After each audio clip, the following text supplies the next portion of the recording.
Hey guys, welcome back to Cyber Platter. Today we'll learn NIST RMF, that is Risk Management Framework. So NIST stands for National Institute of Standards and Technology. It is a US federal agency that develops and publishes standards and guidelines to promote innovation and industrial competitiveness. They cover various areas including cybersecurity, information security, and technology. So NIST RMF, that is Risk Management Framework, is a systematic and structured approach developed by the NIST to help organizations manage and mitigate cybersecurity risks associated with their information systems. So, this framework RMF provides a set of processes and guidelines that enable organizations to identify, assess, and manage risks effectively. NIST RMF is comprehensive. That means it covers a broad range of activities related to managing information security and privacy risks. It considers various aspects of risk management. RMF is also flexible, that is, the framework is designed to be adaptable to different types and sizes of organizations and information systems. It is also repeatable, meaning that the process is meant to be cyclical, that allows organizations to continually assess and manage risks as the environment evolves. RMF is also measurable, that is, it incorporates metrics and measures to evaluate the effectiveness of security controls and the overall risk posture. Actually, the RMF is linked to a suite of NIST standards and guidelines, including NIST Special Publication 853, which provides security controls and baselines. These standards and guidelines offer detailed information and support for the implementation of risk management programs. The RMF aligns with the requirements of the FISMA, that is Federal Information Security Modernization Act, which mandates that federal agencies establish and maintain information security programs.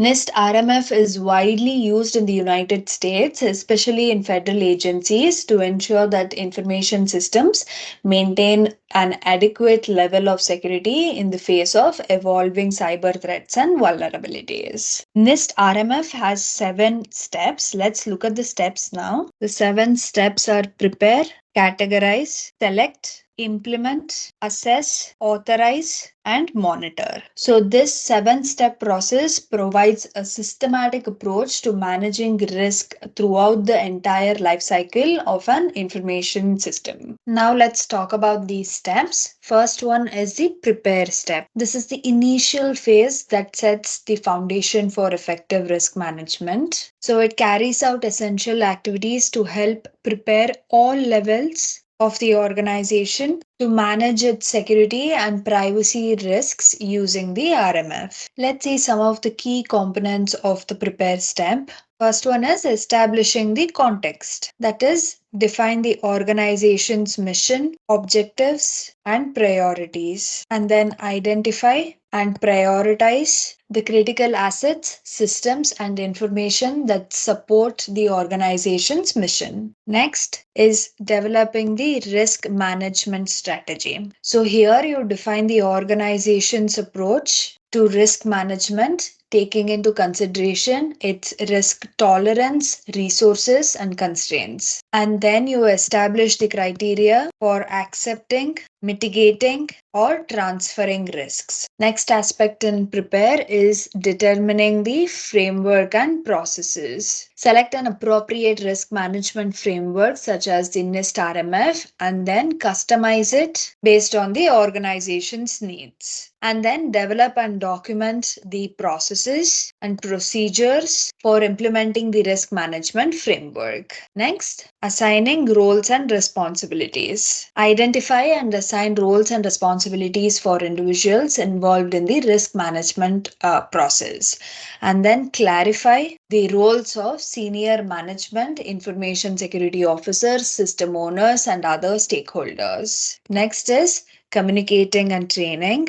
Communicate the importance of information security and risk management across the organization, and then provide training and awareness programs to ensure that personnel understand their roles and responsibilities in the risk management process. Next is establishing a risk executive function. Designate a risk executive or risk management team responsible for overseeing the organization's risk management efforts. Also ensure that the risk executive has the authority and resources to implement the risk management strategy effectively. Next is developing policies and procedures. Establish and document policies and procedures that guide the organization's risk management activities. Make sure that these policies and procedures align with industry standards and regulatory requirements. Next is creating a risk register. Develop a risk register or inventory that identifies potential risks and vulnerabilities within the organization. Prioritize risks based on their potential impact and likelihood. So these are some of the key aspects of the prepare step. Now let's look at what is the outcome of the prepare step. First outcome, key management roles identified,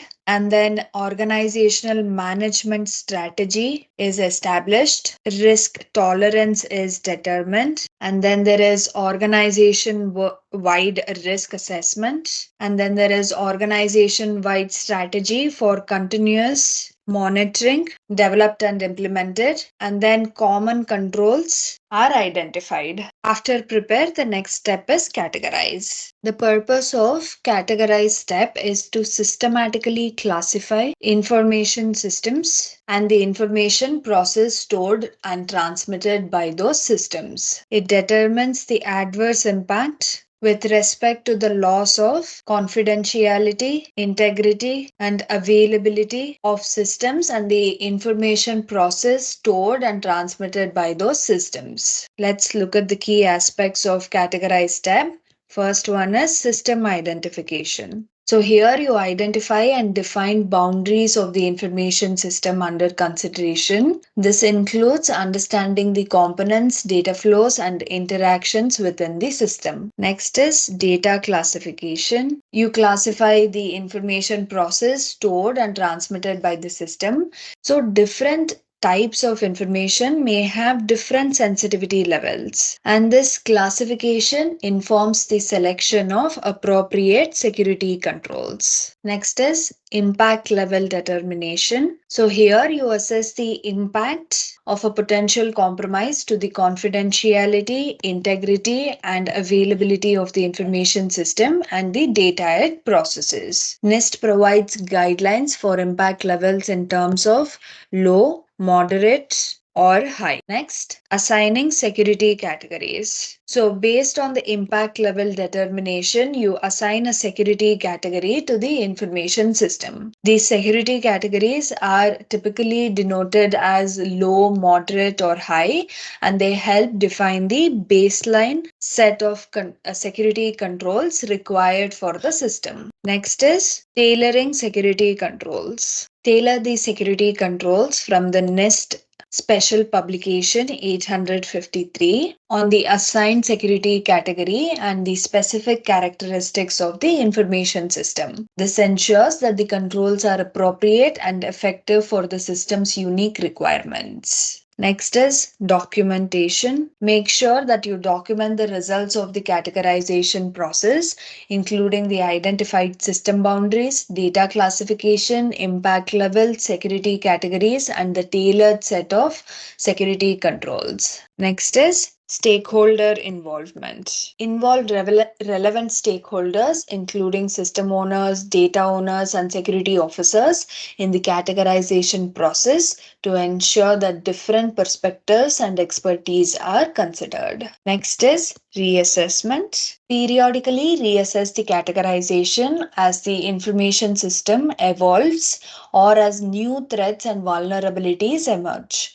This ensures that the security controls remain appropriate and effective over time. So these are some of the key aspects of categorize step. Now let's look at the outcome of categorize step. First is system characteristics documented. Next, security categorization of the system and information completed. Next, categorization decision reviewed or approved by authorizing official. Okay, so after prepare and categorize, the next step is select. In this step, organizations choose, tailor, and document the security controls based on the categorization of the information system. The goal here is to identify a set of security controls from the NIST SP 853 that are appropriate for the risk posture of the system. Let's look at some key characteristics of the select step. First one is security control baseline. Here you establish a baseline of security controls by selecting those identified in the NIST SP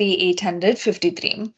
The controls are chosen based on the system's security category and the associated impact levels determined in the categorize step. Next is tailoring controls. Tailor the selected security controls to fit the specific needs and characteristics of the information system. This customization ensures that the controls are appropriately implemented and aligned with the organization's risk tolerance and operational environment. Next, supplemental controls. Identify and implement any additional controls that are necessary to address unique risks or requirements of the information system. These supplemental controls enhance the baseline controls to provide a more comprehensive security posture. Next, stakeholder involvement. Involve relevant stakeholders such as system owners, security officers, and technical experts in the selection and tailoring of security controls. Collaboration ensures that diverse perspectives are considered and the controls are well suited to the system's needs. Next is continuous monitoring considerations. Consider requirements for continuous monitoring during the selection process. Establish metrics and indicators to monitor the effectiveness of the selected controls over time and ensure that the organization can adapt to evolving threats and vulnerabilities. Next, alignment with organizational policies. Ensure that the selected security controls align with organizational policies, regulatory requirements, and industry best practices. This alignment is essential for maintaining compliance and a consistent approach to information security. Now let's look at the outcomes of the select phase. First is that control baselines are selected and tailored. Then controls designated as system specific, hybrid, or common. Next, controls allocated to specific system components. And then system level continuous monitoring strategy developed. And then security and privacy plans that reflect the control selection, designation, and allocation are reviewed and approved. So this is about the select step. After select, the next step is implement. Like the name suggests, this is the step that focuses on the implementation of controls that were selected during the select step. This phase involves integrating the chosen security controls into the information system's design, development, and operations. Let's see in more detail about this. System design and development. So the selected security controls are integrated into the system's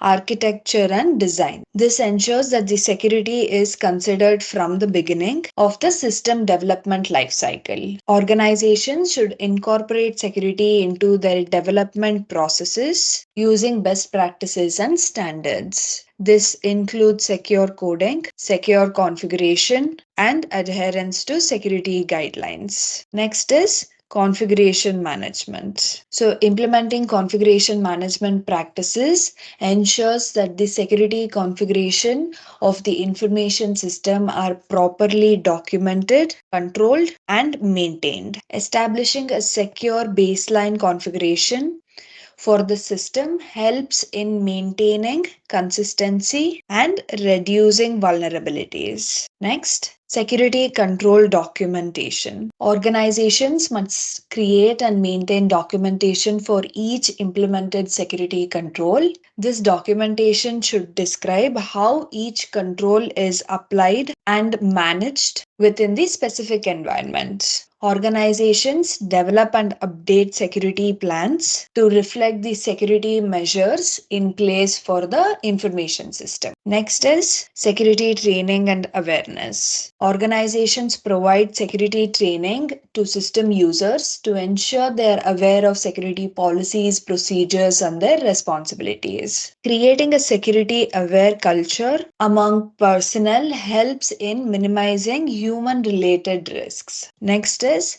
security testing and evaluation. Conducting security testing, including vulnerability assessments and penetration testing, is to validate the security controls are functioning as intended. This evaluates the security features and assurance provided by the information system components. Next is security control implementation. Implementing technical controls involves configuring security features within the hardware, software, and firmware components. Implementing operational controls involves establishing processes, procedures, and guidelines to ensure secure operation of the system. Next is continuous monitoring. Set up continuous monitoring capabilities to detect and respond to security incidents promptly. Implement event logging and monitoring mechanisms to track security related events and activities within the system. So this is what you do in the implementation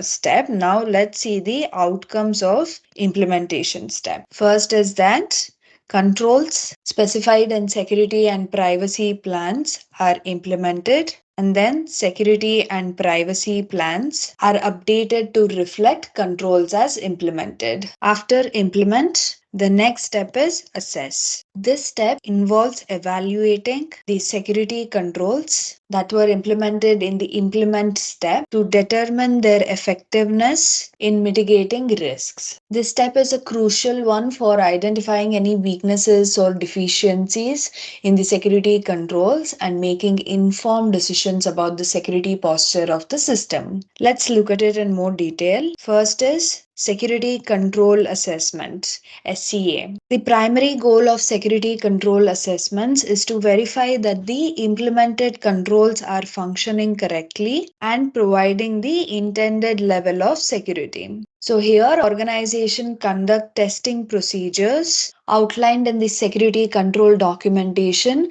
to assess the control's effectiveness. Security documentation is reviewed to ensure that the controls are implemented in accordance with the organization's security policies and procedures. Next one is independent verification and validation. In some cases, organizations may engage third parties or external entities or independent assessors to conduct an independent verification and validation of the security controls. So, independent assessors provide an unbiased evaluation of the security posture, helping to ensure a more objective assessment. Next is continuous monitoring. So, continuous monitoring activities are initiated to continuously evaluate the security controls and the overall security posture of the information system. Security events and incidents are analyzed to identify potential weaknesses or areas for improvement. Next is security control effectiveness. Organizations assess the residual risks remaining after the implementation of security controls. This involves understanding the level of risk that still exists despite control implementation. The assessment determines whether the security controls have effectively reduced the overall risk to an acceptable level.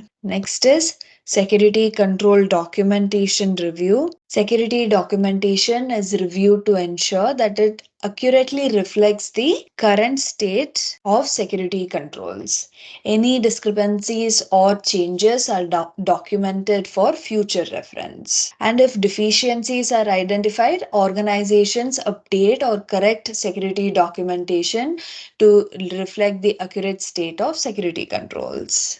Next is reporting. Organizations generate assessment reports documenting the findings, including the strengths, weaknesses, and recommendations for improvement. Assessment reports are used to provide feedback for the continuous improvement of the security program. Next is authorization decision support. The results of security control assessments serve as a basis for the authorization decision. The authorization official reviews the assessment reports to make an informed decision on whether to authorize the system to operate. So these are some of the key steps of assess step. Now let's look at the outcome of this step. First, assessor or assessment team is selected. Then security and privacy assessment plans are developed. Next, assessment plans are reviewed and approved. Next, control assessments are conducted in accordance with assessment plans. Next, security and privacy assessment reports are developed, and then remediation actions to address deficiencies in controls are taken. Next, privacy and security plans are updated to reflect control implementation changes based on assessments and remediation actions. Next, plan of action and milestones are developed. So these are the outcomes of the assess step. And after the assess step, the next one is authorize. This is the step where authorizing official or a senior official makes a risk-based decision on whether to authorize the information system to operate. This step considers the result of the security control assessments, residual risks, and the overall security posture of the system.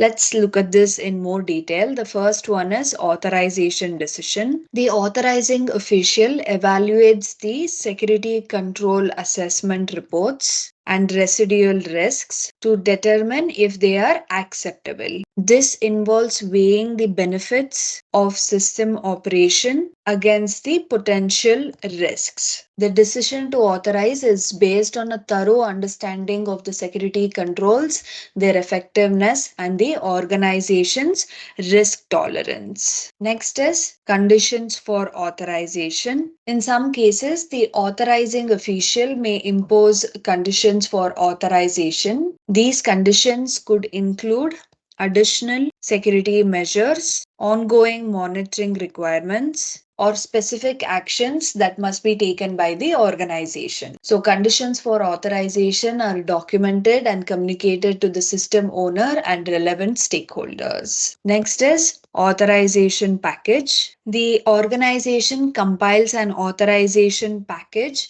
including the security control assessment reports, risk assessments, and any conditions for authorization. The package should provide comprehensive documentation to support the authorization decision. Next is authorizing official responsibilities. The authorizing official has the authority to make decisions regarding the authorization of the information system. This official may be a senior executive or a designated individual with the appropriate level of authority. The authorizing official communicates the decision to authorize, deny, or impose conditions to relevant stakeholders. Next, authorization to operate. If the authorizing official determines that the security controls are effective and the residual risks are acceptable, they grant an ATO, that is authorization to operate, to the information system. The authorization to operate specifies the period during which the system is authorized to operate, after which a reauthorization process may be required. Next is continuous monitoring and feedback. So even after authorization, continuous monitoring of the information system security controls and overall security posture continues. So the results of continuous monitoring activities provide feedback for ongoing risk assessment and decision making. Next is documentation and reporting. The decision and associated conditions, if at all there are any, are documented in the authorization package and reported to relevant stakeholders. The organization communicates the authorization decision to system owners, operators, and other key personnel. Next is reauthorization process. So authorization is not a one-time event. Periodic reauthorization is necessary to ensure that the security controls remain effective over time. Any significant changes in the information system or its operating environment may trigger a reauthorization process. These are the key points of authorized step. Now let's look at the outcomes of this step. The first one is the authorization package. This includes executive summary, system security and privacy plan, assessment reports, and plan of action and milestones. And then risk determination is rendered. Next, risk responses are provided. Then authorization for the system or common controls is approved or denied. This is about authorized step. The next one is the monitor. This is an ongoing and iterative process that involves continuous monitoring of the security controls and the overall security posture of the information system. This step is crucial for identifying and responding to changes in the system's environment, emerging threats, and potential vulnerabilities. Let's look at it in more detail. Continuous monitoring activities. Organizations establish mechanisms for real-time monitoring of security controls and relevant security events within the information system. Implementing automated tools and technologies help in continuous monitoring by providing immediate alerts and notifications of security incidents. Next is incident detection and response. Continuous monitoring includes the detection and monitoring of security incidents such as unauthorized access, malware infections, or other suspicious activities. Organizations develop and maintain incident response plans to ensure a rapid and effective response to security incidents. Next, security control effectiveness. Establishing performance metrics for security controls helps in assessing their effectiveness over time. Periodic assessments of security controls are conducted to ensure they continue to meet the organization's security requirements. Next is configuration management. Continuous monitoring includes tracking changes to the information system such as software updates, configuration changes, and modifications to security controls. Maintain and update the secure baseline configuration of the system to reflect changes and mitigate potential vulnerabilities. Next is vulnerability management. Regularly conduct vulnerability scans to identify potential weaknesses in the system's defenses. Implement a patch management process to address and remediate identified vulnerabilities in a timely manner. Next is security awareness and training. Ongoing security awareness training is provided to system users to ensure they remain vigilant and informed about security best practices. Regular training on recognizing and avoiding phishing attacks helps in reducing the risk of social engineering threats. Next is documentation and reporting. Organizations generate regular reports on the results of continuous monitoring activities. These reports provide insights into the current state of the information system security. Document and report security incidents as part of the continuous monitoring process. Next, feedback loop to other steps. So the results of continuous monitoring activities feed back into the risk management process, influencing decisions related to risk acceptance, mitigation, or changes in security controls. Changes detected during monitoring may require updates to security documentation, including security plans and control implementation. Next is audit and compliance. Maintain audit trails and logs to facilitate compliance with regulatory requirements and to support forensic analysis in case of security incidents. Conduct regular internal and external audits to ensure adherence to security policies, procedures, and regulatory requirements. So these are some of the key points of monitor step. Let's look at the outcomes of the monitor step now. First, system and environment of operation are monitored in accordance with continuous monitoring strategy. Ongoing assessments of control effectiveness are conducted in accordance with continuous monitoring strategy. Next, output of continuous monitoring activities is analyzed and responded to. Next, process is in place to report security and privacy posture to management. Next, ongoing authorizations are conducted using the results of continuous monitoring activities. So that's it about monitor. That is the last step in NIST RMF. So in summary, NIST RMF is a systematic and iterative process for managing and mitigating cybersecurity risks in information systems. And we looked at the 7 steps that it involves, that is prepare, categorize, select, implement, assess, authorize, and monitor. I hope this video helped you learn about NIST RMF. If it did, please don't forget to like, subscribe, and share our videos. That helps us a lot. I will see you in another video with another topic. Until then, take care of yourselves. Bye bye.